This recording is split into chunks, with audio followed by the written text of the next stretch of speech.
This is a coffee table. And I already know what you're thinking. Why do I care about a video about a coffee table? Well, this coffee table can do something you've probably never seen before. It opens. And even if you have seen a coffee table like this, you still probably never seen a coffee table exactly like this because I made this one.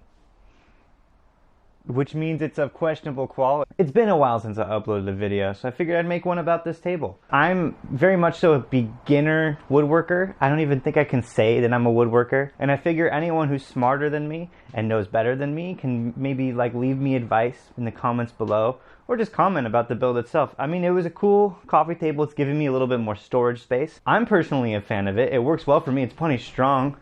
It doesn't wobble, and I stained a bunch of wood. I really like staining wood. Staining wood's fun.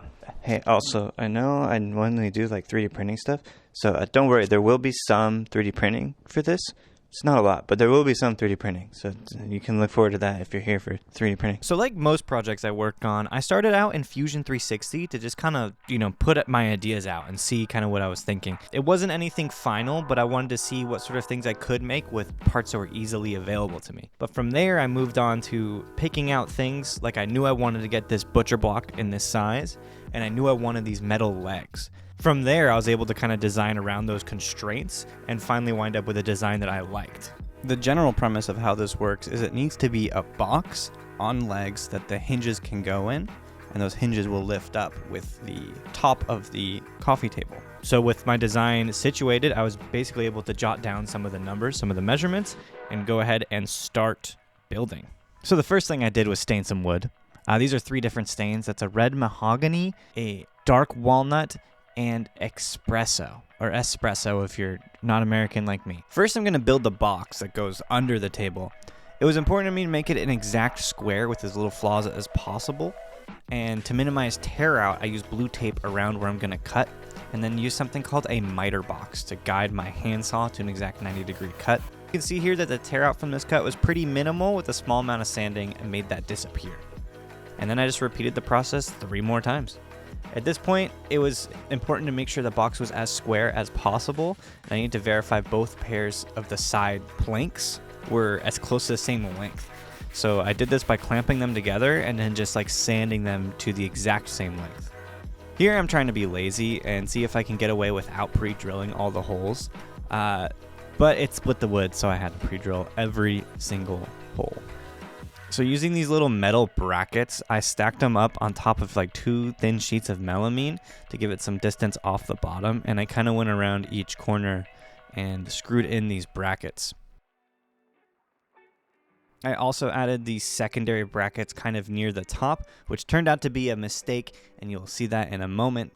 But I just repeated this process 1 more time, and I wanted to check how square it was, and you can see right here how accurate it is, which is a good feeling, and that's exactly what I want for this project. One big thing to mention here about how I was able to make it so square, when I was in the store looking for planks to buy, I had to make sure I was bringing home the most American, God-fearing Christian, Republican, straight white pine that I could find.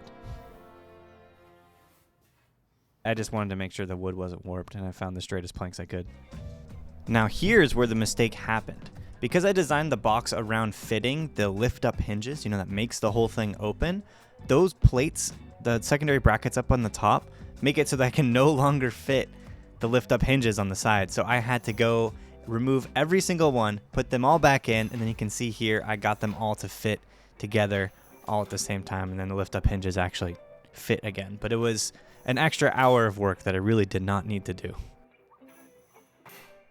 After that nightmare comes soon my favorite part. First, I gotta prep all the wood by just, lots of sanding. I do it for both the butcher block and the big box.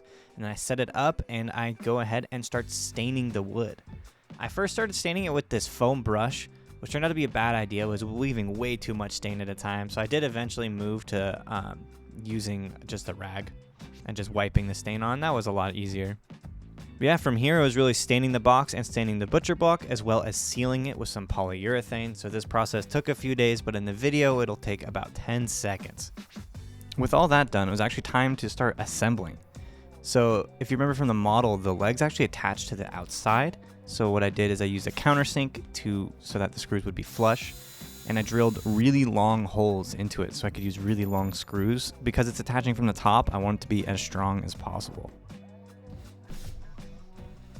Now originally this was going to be it, but it just didn't feel right only having 2 screws from each leg going in, so I swear I changed the design and I added these bits of molding to go around. So what I decided to do here was actually to bolt on the molding. So first I'm going to drill out all the holes and make sure it works before I stain and seal it.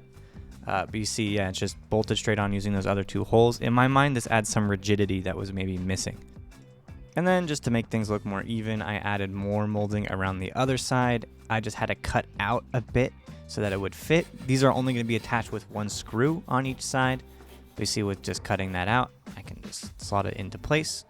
And there you go. And now before you get mad at me for how kind of poor it looks, it's the way it is because it's under it. You won't really see it, but also I don't really have the right tools. You would need kind of a flush cut saw. I don't know, something like that. So I just used a coping saw. Now here you see me test fitting the hinges again. Adding that molding made it overlap so the hinges can't go all the way into the sides, which meant I had to make another set of the world's ugliest cuts. But I was able to sand them fairly smooth, and again, it's under the butcher block so you won't really notice. So now the hinges fit in there perfectly. Then from here, I prepped the wood. I decided to stain it in place, stain and seal it. I was able to get around all the corners of it. I'm also just kind of lazy. Taking a step back here, I realized I didn't really like the color.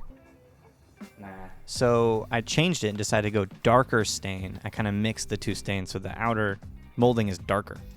So now it's just more test fitting with the hinges and also starting to measure to build the bottom of this box, right? It needs a bottom. I'm going to be cutting it out of MDF. So I just measured across, found what I needed, and cut it out. Then it was just a quick test fit with the sheet I cut out, and it fit perfectly. So I moved on to staining and sealing the MDF. Do you know that you can stain MDF? I thought you could only paint it, but when I Googled it, it said you could stain it. So I stained it with black stain and basically followed what I did before. Oh, and right here, I noticed if you went with a rag and kind of was a little bit wavy, you could almost mimic a wood grain in the MDF on the stain, and it did dry that way. So it's actually kind of cool. I don't know how that worked out, but it did. So now I'm really in the final stages of the project. I'm cutting out these felt pads to go on top of the legs to hide the screws, but then also give the butcher block something to rest on. I don't want it to sit straight on the wood or the metal.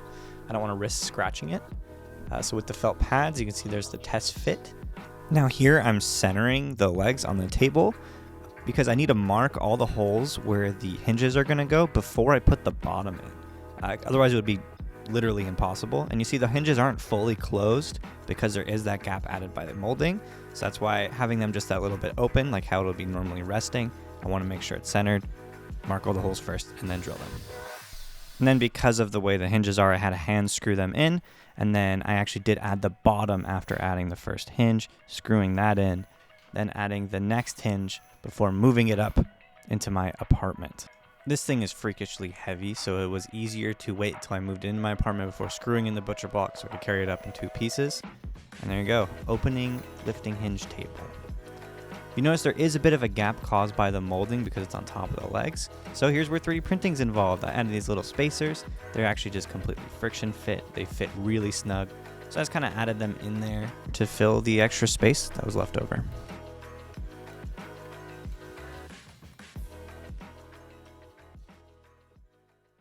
So that's it. This is the coffee table. I've actually used it for a couple months now, as you can maybe tell by my facial hair. It turns out great. It works, does exactly what we need it to.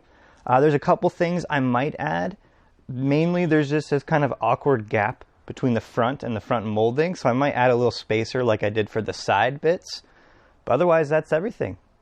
So yeah, let me know what you thought of this video down below. It's a little bit different than the stuff I have been making, but I've kind of been experimenting with different sort of editing styles and what sort of format I want to put my videos in. I'm very new to this all, so definitely let me know what you think, and thanks for watching.